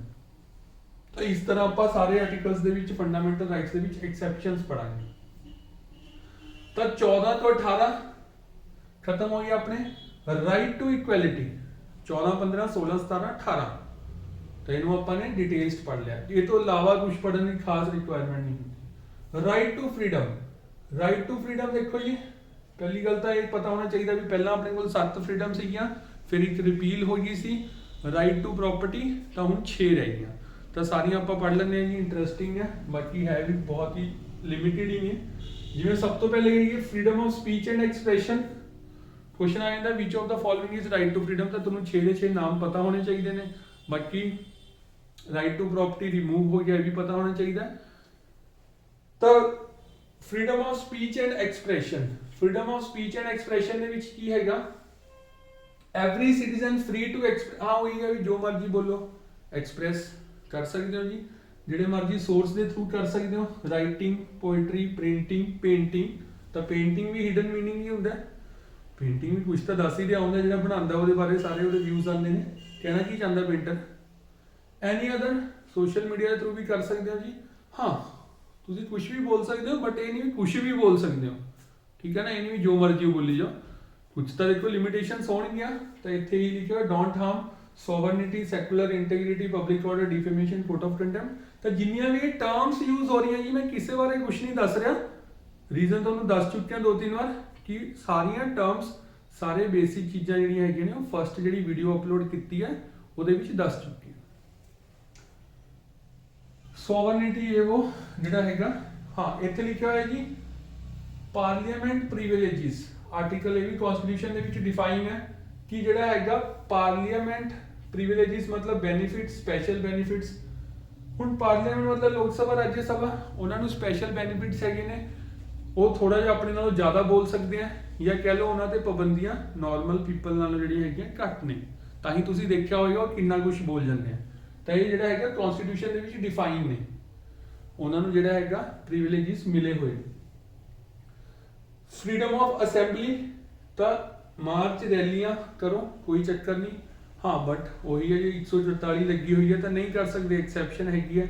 ਬਾਕੀ ਰਾਈਟ ਟੂ ਸਟ੍ਰਾਈਕ ਆਪਣਾ ਫੰਡਾਮੈਂਟਲ ਜਿਹੜਾ ਹੈਗਾ, ਰਾਈਟ ਟੂ ਸਟ੍ਰਾਈਕ ਤੁਸੀਂ ਐ ਨਹੀਂ ਕਰ ਸਕਦੇ, ਇਹਦੇ ਵਿੱਚ ਕੀ ਹੈਗਾ ਤੁਹਾਨੂੰ ਪ੍ਰੋਪਰ ਜਿਹੜਾ ਹੈਗਾ ਪਰਮਿਸ਼ਨ ਲੈਣੀ ਪਏਗੀ। ਇਹ ਨਹੀਂ ਵੀ ਤੁਸੀਂ 10 ਬੰਦੇ ਹੋ ਸੋਚ ਲਿਆ ਸਟ੍ਰਾਈਕ ਕਰ ਦਾਂਗੇ ਤਾਂ ਕਰ ਹੀ ਦੋਗੇ, ਪ੍ਰੋਪਰ ਜਿਹੜਾ ਚੈਨਲ ਦੇ ਥਰੂ ਜਾ ਕੇ ਪਰਮਿਸ਼ਨ ਲੈਣੀ ਪੈਂਦੀ ਹੈ, ਉਹਦਾ ਬਣਿਆ ਹੋਇਆ ਤਰੀਕਾ ਤੁਹਾਨੂੰ ਫੋਲੋ ਕਰਨਾ ਪੈਂਦਾ, ਸਾਰੇ ਪ੍ਰੋਟੋਕੋਲਸ, ਤਾਂ ਹੀ ਕਰ ਸਕਦੇ ਹੋ।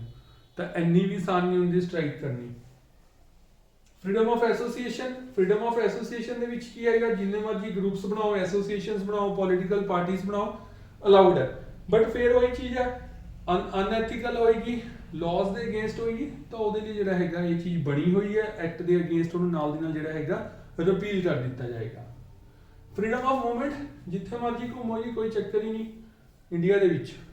ਬਟ ਹਾਂ ਫਿਰ ਐਕਸੈਪਸ਼ਨਸ ਨੇ, military area, biosphere, national park, ਤਾਂ ਉੱਥੇ ਤੁਹਾਨੂੰ ਜਿਹੜਾ ਹੈਗਾ ਪਰਮਿਸ਼ਨ ਲੈਣੀ ਪਏਗੀ। ਫਰੀडम ਆਫ ਮੂਵਮੈਂਟ ਦੇ ਵਿੱਚ ਉਹੀ ਹੈ, ਕਰਫਿਊ ਲੱਗ ਗਿਆ ਫਿਰ ਤਾਂ ਆਬਵੀਅਸਲੀ ਜੀ ਨਹੀਂ ਜਾ ਸਕਦੇ, ਤੁਸੀਂ ਉਦੋਂ ਨਹੀਂ ਕਹਿ ਸਕਦੇ ਵੀ ਸਾਡਾ ਫੰਡਾਮੈਂਟਲ ਰਾਈਟ ਵਾਇਲੇਟ ਹੋ ਰਿਹਾ, ਇਹ ਤਾਂ ਜਸਟਿਸੀਏਬਲ ਸੀ, ਅਸੀਂ ਤਾਂ ਕੇਸ ਕਰਾਂਗੇ, ਨਹੀਂ ਜੀ ਆਬਵੀਅਸਲੀ ਇਸ ਕੇਸ ਨਹੀਂ।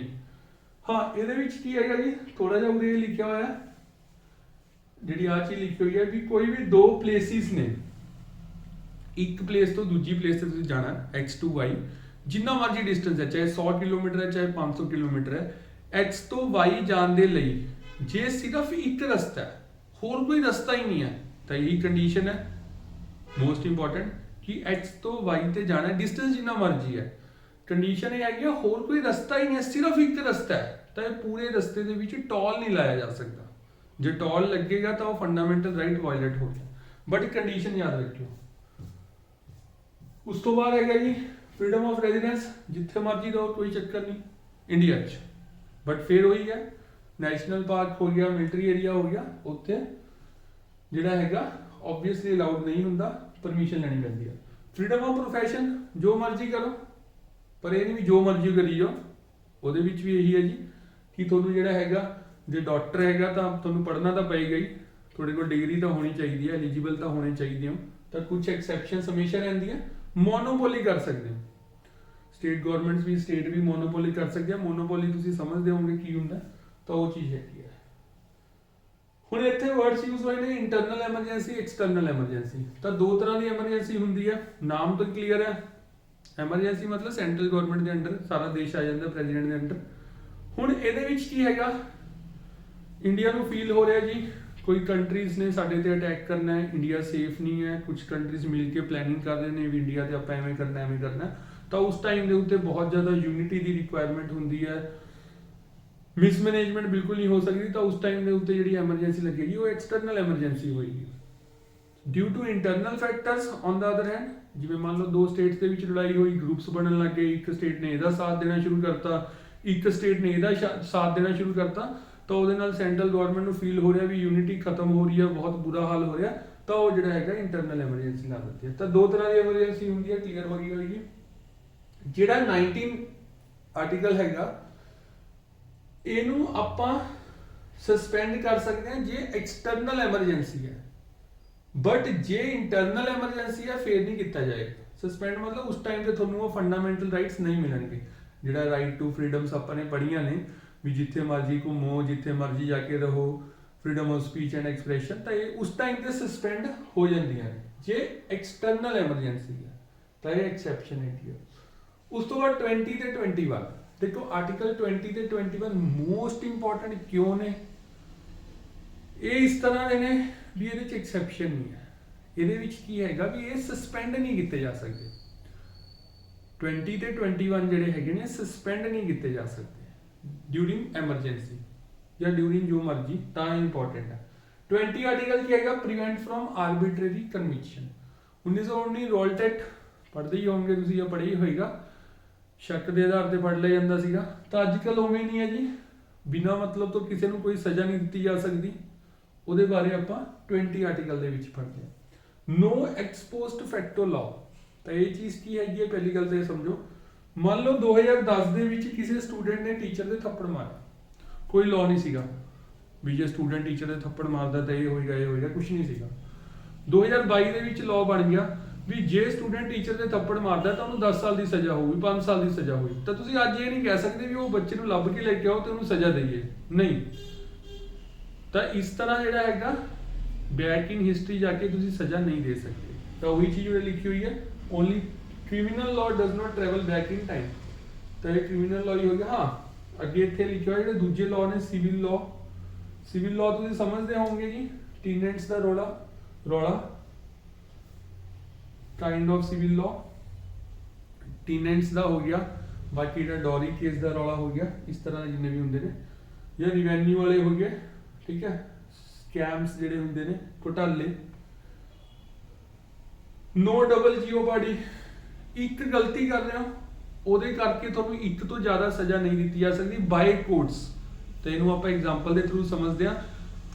ਬਾਹਰਲੀ ਕੰਟਰੀ ਤੋਂ ਜਾਂ ਬਾਹਰੋਂ ਤੁਸੀਂ ਜਿਹੜਾ ਹੈਗਾ ਕੁਝ ਇਲੀਗਲ ਮੈਥਡ ਦੇ ਨਾਲ, ਇਲੀਗਲ ਤਰੀਕੇ ਦੇ ਨਾਲ ਕੁਝ ਲੈ ਕੇ ਆ ਰਹੇ ਹੋ, ਠੀਕ ਹੈ, ਸਮਾਨ ਕੋਈ ਲੈ ਕੇ ਆ ਰਹੇ ਹੋ, ਤਾਂ ਤੁਹਾਨੂੰ ਪਹਿਲਾਂ ਕਸਟਮ ਵਾਲਿਆਂ ਨੇ ਫੜ ਲਿਆ, ਫਿਰ ਉਸ ਤੋਂ ਬਾਅਦ ਜਿਹੜਾ ਹੈਗਾ ਤੁਹਾਨੂੰ ਸੁਪਰੀਮ ਕੋਰਟ ਨੇ ਕੋਈ ਆਰਡਰ ਦੇਤਾ ਵੀ ਇਹਨੂੰ ਪਨਿਸ਼ਮੈਂਟ ਆ ਦਿਓ, ਹਾਈ ਕੋਰਟ ਨੇ ਦੇਤਾ, ਫਿਰ ਡਿਸਟ੍ਰਿਕਟ ਕੋਰਟ ਨੇ ਦੇਤਾ, ਜਿਹੜੀ ਕੰਪਨੀ ਕੰਮ ਕਰਦੇ ਉਹਨੇ ਸਜ਼ਾ ਸੁਣਾਤੀ, ਘਰਦਿਆਂ ਨੇ ਵੀ ਸਜ਼ਾ ਦੇ ਦਿੱਤੀ। ਹੁਣ ਆਪਾਂ ਨੇ ਸਮਝਣਾ ਵੀ ਕੀ ਚੀਜ਼ ਪੋਸੀਬਲ ਹੈ, ਕੀ ਚੀਜ਼ ਪੋਸੀਬਲ ਨਹੀਂ ਹੈ। ਦੇਖੋ, ਬਾਏ ਕੋਰਟਸ ਤੁਹਾਨੂੰ ਸਜ਼ਾ ਇੱਕ ਵਾਰ ਮਿਲ ਸਕਦੀ ਹੈ, ਜੇ ਹਾਈ ਕੋਰਟ ਨੇ ਦੇਤੀ ਤਾਂ ਉਸ ਤੋਂ ਇਲਾਵਾ ਕੋਈ ਕੋਰਟ ਤੁਹਾਨੂੰ ਉਸੇ ਗਲਤੀ ਕਰਕੇ ਸਜ਼ਾ ਨਹੀਂ ਦੇ ਸਕਦੀ। ਇਹ ਨਹੀਂ ਵੀ ਡਿਸਟ੍ਰਿਕਟ ਕੋਰਟ ਵੀ ਦੇ ਦੂਗੀ, ਸੁਪਰੀਮ ਕੋਰਟ ਵੀ ਦੇ ਦੂਗੀ, ਨਹੀਂ। ਹਾਂ, ਜੇ ਸਿਸਟਮ ਅਲੱਗ-ਅਲੱਗ ਨੇ ਵੀ ਇੱਕ ਕੋਰਟ ਨੇ ਦੇਤਾ, ਇੱਕ ਕੰਪਨੀ ਨੇ ਦੇਤਾ, ਇੱਕ ਕਸਟਮ ਵਾਲੇ ਨੇ ਵੀ ਦੇਤਾ, ਉਹ ਚੀਜ਼ ਪੋਸੀਬਲ ਹੈ। ਬਟ ਜਿਹੜੀਆਂ ਕੋਰਟਸ ਨੇ ਉਹ ਸਿਰਫ ਇੱਕ ਵਾਰ ਹੀ ਦੇ ਸਕਦੀਆਂ। ਜੇ ਤੁਸੀਂ ਇੱਕ ਗਲਤੀ ਕੀਤੀ ਹੈ ਤਾਂ ਕੋਰਟ ਤੁਹਾਨੂੰ ਸਜ਼ਾ ਇੱਕ ਵਾਰ ਦੇਗੀ। ਉਹ ਤੋਂ ਬਾਅਦ ਹੈਗਾ ਜੀ no self incrimination, right to remain silent. ਬਹੁਤ ਵਧੀਆ ਰਾਈਟ ਮਿਲਿਆ ਹੋਇਆ। ਰॉ ਵਾਲੇ ਆ ਗਏ, CBI ਵਾਲੇ ਆ ਗਏ, ਤੁਹਾਡੀ ਕੁਐਰੀ ਕਰ ਰਹੇ ਨੇ ਜਾਂ ਇਨਕੁਆਇਰੀ ਕਰ ਰਹੇ ਨੇ, ਤੁਹਾਨੂੰ ਪੁੱਛ ਰਹੇ ਨੇ, ਤੁਹਾਨੂੰ ਇਹ ਲੱਗ ਰਿਹਾ ਵੀ ਬਹੁਤ ਜ਼ਿਆਦਾ ਪਰਸਨਲ ਕੁਐਸਚਨਸ ਪੁੱਛ ਰਹੇ ਨੇ, ਤਾਂ ਤੁਸੀਂ ਜਿਹੜਾ ਹੈਗਾ ਉਸ ਟਾਈਮ ਤੇ ਚੁੱਪ ਰਹਿ ਸਕਦੇ ਹੋ। ਫੰਡਾਮੈਂਟਲ ਰਾਈਟ ਹੈ ਜੀ, ਅਸੀਂ ਨਹੀਂ ਦੱਸਦੇ, ਕਰ ਸਕਦੇ ਹੋ। ਹਾਂ, ਬਟ ਜੇ ਉਹ ਤੁਹਾਨੂੰ ਕਹਿ ਰਹੇ ਨੇ ਵੀ ਤੁਹਾਡਾ ਟੈਸਟ ਕਰਨਾ, ਫਿੰਗਰ ਟੈਸਟ ਕਰਨਾ, ਹੇਅਰ ਟੈਸਟ ਕਰਨਾ, ਬਲੱਡ ਟੈਸਟ ਕਰਨਾ, ਤੁਹਾਨੂੰ ਕਰਵਾਉਣਾ ਪਏਗਾ, ਉਹ ਨਹੀਂ ਅਲਾਉਡ ਵੀ ਤੁਸੀਂ ਮਨਾ ਕਰ ਦਿਓ। ਠੀਕ ਹੈ, ਤਾਂ ਇਹ ਆਪਾਂ ਨੂੰ ਜਿਹੜਾ ਹੈਗਾ ਮਿਲਿਆ ਹੋਇਆ ਪ੍ਰੀਵੈਂਟ ਫਰੋਮ ਆਰਬਿਟਰੀ ਕਨਵਿਕਸ਼ਨ। ਉਸ ਤੋਂ ਬਾਅਦ ਹੈਗਾ ਜੀ ਆਰਟੀਕਲ 21 ਕਾਲਡ ਬੈਡਰੌਕ ਆਫ ਕਨਸਟੀਟਿਊਸ਼ਨ। ਉਹਨੂੰ ਆਪਾਂ ਮਿਨੀ ਕਨਸਟੀਟਿਊਸ਼ਨ ਕਹਿੰਦੇ ਆ, ਇਹਨੂੰ ਆਪਾਂ ਬੈਡਰੌਕ ਆਫ ਕਨਸਟੀਟਿਊਸ਼ਨ ਕਹਿੰਦੇ ਆ। ਤਾਂ ਜਿਹੜੇ ਇਹ ਜਿਹੇ ਵਰਡਸ ਯੂਜ਼ ਹੋ ਰਹੇ ਆ ਜੀ ਇਹ ਬਹੁਤ ਇੰਪੋਰਟੈਂਟ ਨੇ, ਐਜ਼ ਇਟ ਇਜ਼ ਕੁਐਸਚਨਸ ਦੇ ਵਿੱਚ ਆਏ ਹੋਏ ਨੇ, ਪੇਪਰਾਂ ਦੇ ਵਿੱਚ ਕੁਐਸਚਨ ਐਜ਼ ਇਟ ਇਜ਼ ਆਏ ਹੋਏ। ਤਾਂ ਬੈਡਰੌਕ ਆਫ ਕਨਸਟੀਟਿਊਸ਼ਨ ਕਿਸ ਨੂੰ ਕਿਹਾ ਜਾਂਦਾ ਹੈ?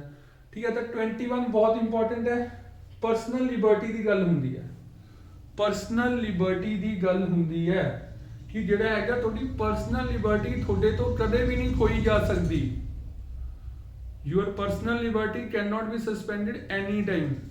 ਕਿਸੇ ਵੀ ਟਾਈਮ ਦੇ ਉੱਤੇ ਪਰਸਨਲ ਲਿਬਰਟੀ ਤਾਂ ਸਮਝਦੇ ਹੋ, ਹੁਣ ਤੁਹਾਨੂੰ ਜਿਹੜਾ ਹੈਗਾ ਇਹ ਨਹੀਂ ਕਿਹਾ ਜਾਊਗਾ ਤੁਸੀਂ ਆਪਣੀ ਵਾਈਫ ਨੂੰ ਨਹੀਂ ਮਿਲ ਸਕਦੇ, ਤੁਸੀਂ ਇੱਧਰੋਂ ਉੱਧਰਲੇ ਕਮਰੇ 'ਚ ਨਹੀਂ ਜਾ ਸਕਦੇ, ਤੁਸੀਂ ਇਹ ਨਹੀਂ ਕਰ ਸਕਦੇ, ਜਿਹੜੇ ਪਰਸਨਲ ਕੰਮ ਨੇ ਉਹ ਵੀ ਨਹੀਂ ਕਰ ਸਕਦੇ। ਤਾਂ ਇਹੋ ਜਿਹਾ ਕੁਝ ਵੀ ਨਹੀਂ ਹੁੰਦਾ ਜੀ। ਹਾਂ, ਰਾਈਟ ਟੂ ਮੈਰੀ ਦੀ ਗੱਲ ਕਰਦੇ ਆ, ਉਹ ਵੀ ਇਹਦੇ ਅੰਡਰ ਆਉਂਦੀ ਹੈ। यूपीएससी का प्रीवियस ईयर क्वेश्चन है, right to marry comes under article 21 bedrock of the constitution, important है। Article 22 prevent protection against arrest and detention. तो ये भी वही चीज है, अरेस्ट एंड डिटेंशन थोनू जिहड़ा हैगा जो अरेस्ट किया जाएगा तो प्रॉपर एक प्रोसीजर फॉलो किया जाएगा भी पहला ये होएगा, फिर ये होएगा, फिर ये होएगा, फिर ये होएगा। जे तो सारे स्टैप्स फॉलो हो रहे हैं फिर थोड़ा सही अरेस्ट किया जा सकता है जा रहा है। अदरवाइज जे कोई भी स्टैप मिस करता तो वह एक गलत पनिशमेंट बनी जाएगी, तुसी केस कर सकते हो। यही चीज़ लिखी हुई है प्रोसीजर एस्टैबलिश्ड बाय लॉ, भी लॉ ने जो प्रोसीजर बनाया हुआ, प्रोटोकॉल्स बनाए हुए ने, स्टैप्स बनाए हुए ने, फॉलो करने पैणगे। जिवें कि थोनू दस्सिया जाएगा ग्राउंड ऑफ अरेस्ट, पहला तो है procedure established by law follow करना है, दूजी चीज़ है थोनू ग्राउंड ऑफ अरेस्ट दस्सिया जाएगा भी क्यों किया जा रहा है, ऐ नहीं भी कर लिया बिना मतलब तो दस्सिया जाएगा। थोनू गवर्नमेंट वकील प्रोवाइड किया जाएगा, ये भी एक स्टैप हैगा। थोनू 24 घंटिया मैजिस्ट्रेट के कोल लेके जाया ही जाएगा, ये भी हैगा। तो जे चारों स्टैप फॉलो हुए ने फिर तो सही है, अदरवाइज थोड़े नाल धक्का हो गया। हुण इत्थे दो चीज़ां ने, procedure established by law, due process of law. तो ये चीज़ भी पता होनी चाहिए है। प्रोसीजर एस्टैबलिश्ड बाय लॉ, एक बार रूल बन गया, लॉज बन गए, स्टैप्स बन गए, फॉलो हो रहे हैं। ड्यू प्रोसैस ऑफ लॉ मतलब वो ये है प्रोसीजर एस्टैबलिश्ड बाय लॉ भी जो चलता आ रहा वही चली जा रहा है। ड्यू प्रोसैस ऑफ लॉ दे विच की हैगा समय की डिमांड नूं समझते हुए चेंजिस लेके आए जा रहे हैं, तरीके बदले जा रहे हैं, वो चीज़ है ये। तो तुसीं एक बार पढ़ लो जी, थोड़ा तुहानूं दसदा जी मेन चीज़ है। 21A तो ब्रैकेट दे विच कुछ भी कैपिटल दे विच हुंदा, इट मीनस कि वो अमेंड होके आया, कॉन्स्टिट्यूशनल अमेंडमेंट है। राइट टू एजुकेशन, तो राइट टू एजुकेशन दे विच तुहानूं मैं दस्सिया सी ये अपना फंडामेंटल राइट भी है, directive principal of state policy भी है, तो फंडामेंटल ड्यूटी भी है। तो ऑब्वियसली मोस्ट इंपॉर्टेंट है, ऑलरेडी करा चुके हैं जी, तुहानूं ये पता होना चाहिए, एक बार पढ़ लियो इत्थे भी। तो ये अपने जिहड़े हैगे ने अप टू 22 कर लिया आपां ने, काफी इंपॉर्टेंट ने फंडामेंटल राइट्स। ठीक है जी। उस तो बाद हैगा अपना प्रिवेंटिव डिटेंशन। प्रिवेंटिव डिटेंशन एक होंदा प्यूनिटिव डिटेंशन, एक होंदा प्रिवेंटिव डिटेंशन। कुछ नहीं है जी, सज़ा देनी है या फड़ना बंदे नूं, मतलब किसी तो मैनू जिहड़ा हैगा उम्मीद हैगी है भी गलत काम करेगा तो उन्होंने जिहड़ा हैगा पहले ही फड़ लिया जाता है। प्रिवेंटिव डिटेंशन, उन्होंने प्रिवेंटिव डिटेंशन कहना भी किसी तो खतरा होवे तो उन्होंने पहले ही फड़ लो, वो चीज़। प्यूनिटिव डिटेंशन मतलब उन्हें गलती करती तो हुण सज़ा तो देनी हुई है, वो चीज़ हैगी है। तो ये बारे थोड़ा बहुत दस्सिया भी, पहला वो चलता हुंदा सी, फिर ये चलन लग गया, वो रिक्वायरमेंट सीगी तां एक नसैसरी विल हैगा, वो चीज़ां लिखियां हुई ने, पढ़ लो एक बार, कोई बहुत बड़ी चीज़ नहीं है। ये गल कर रहे सी आपां, बाकी ये भी चीज़ आपां ने कर ली। देखो लिखा है ना 20 and 21 can not be suspended in emergency this and this, तो ये चीज़ इंपॉर्टेंट है। ठीक है, तो ये अपना जिहड़ा हैगा फर्स्ट पार्ट हो गया पॉलिटी का। तो इसी तरह जिहड़ा हैगा आपां इहनूं खत्म करांगे। तुसीं ये जिन्नियां भी सारियां वीडियोस ने अप टू लास्ट ये जरूर देख लो एक बार, बस ਮੈਂ ਇਹ ਨਹੀਂ ਕਹਿ ਰਿਹਾ ਵੀ ਤੁਸੀਂ ਨਾਲ ਨਾਲ ਨੋਟਸ ਬਣਾਓ, ਨਾਲ ਨਾਲ ਐਵੇਂ ਕਰੋ, ਬਾਰ-ਬਾਰ ਸੁਣੋ, ਨਹੀਂ। ਤੁਸੀਂ ਇੱਕ ਵਾਰ ਚੰਗੀ ਤਰ੍ਹਾਂ ਇਹ ਸਾਰੀਆਂ ਕਰ ਲਓ, ਜਿੰਨੀਆਂ ਕਿ ਵੀ ਇਹ ਹੈਗੀਆਂ ਨੇ, ਬਹੁਤ ਜ਼ਿਆਦਾ ਨਹੀਂ ਹੈ ਜੀ, ਬਸ ਇਹ ਇੱਥੇ ਤੱਕ ਖਤਮ ਹੈ। ਤਾਂ ਜੇ ਤੁਸੀਂ ਇਹ ਇੱਕ ਵਾਰ ਕਰ ਲਈ, ਮੈਂ ਤੁਹਾਨੂੰ ਫੇਰ ਉਹੀ ਦੱਸ ਰਿਹਾ, ਪੋਲਿਟੀ ਦਾ ਜਿਹੜਾ ਮਰਜ਼ੀ ਜਿੱਥੋਂ ਮਰਜ਼ੀ ਕੁਐਸਚਨ ਆ ਜਾਏ ਤੁਹਾਨੂੰ ਉਹ ਆਉਂਦਾ ਹੋਏਗਾ, ਕਿਉਂਕਿ ਇਹ ਜਿਹੜੇ ਨੋਟਸ ਬਣਾਏ ਗਏ ਨੇ ਇਹ ਬਹੁਤ ਹੀ ਜ਼ਿਆਦਾ ਐਫਰਟਸ ਨਾਲ ਬਣਾਏ ਗਏ ਨੇ। ਇਹ ਨੋਟਸ ਨੂੰ ਬਣਾਉਣ ਦਾ ਤਰੀਕਾ ਜਿਹੜਾ ਹੈਗਾ ਉਹ ਬਹੁਤ ਹੀ ਵਧੀਆ ਹੈਗਾ, ਤੁਸੀਂ ਇਹਨੂੰ ਫੋਲੋ ਕਰੋ ਜੀ, ਗੱਲ ਇੱਥੇ ਮੁੱਕਦੀ ਹੈ। ਠੀਕ ਹੈ, ਤਾਂ ਉਮੀਦ ਕਰਦਾ ਤੁਹਾਨੂੰ ਸਭ ਕੁਝ ਸਮਝ ਆਇਆ ਹੋਏਗਾ ਤੇ ਤੁਸੀਂ ਜਿਹੜਾ ਹੈਗਾ ਸਮਝ ਗਏ ਹੋਵੋਗੇ ਵੀ ਕਿੰਨੀ ਜ਼ਿਆਦਾ ਜਿਹੜਾ ਹੈਗਾ ਪੋਲਿਟੀ ਦੀ ਇੰਪੋਰਟੈਂਸ ਹੈ ਤੇ ਕਿੰਨਾ ਕੁ ਪੋਲਿਟੀ ਨੂੰ ਆਪਾਂ ਨੇ ਪੜ੍ਹਨਾ ਹੈ। Thank you.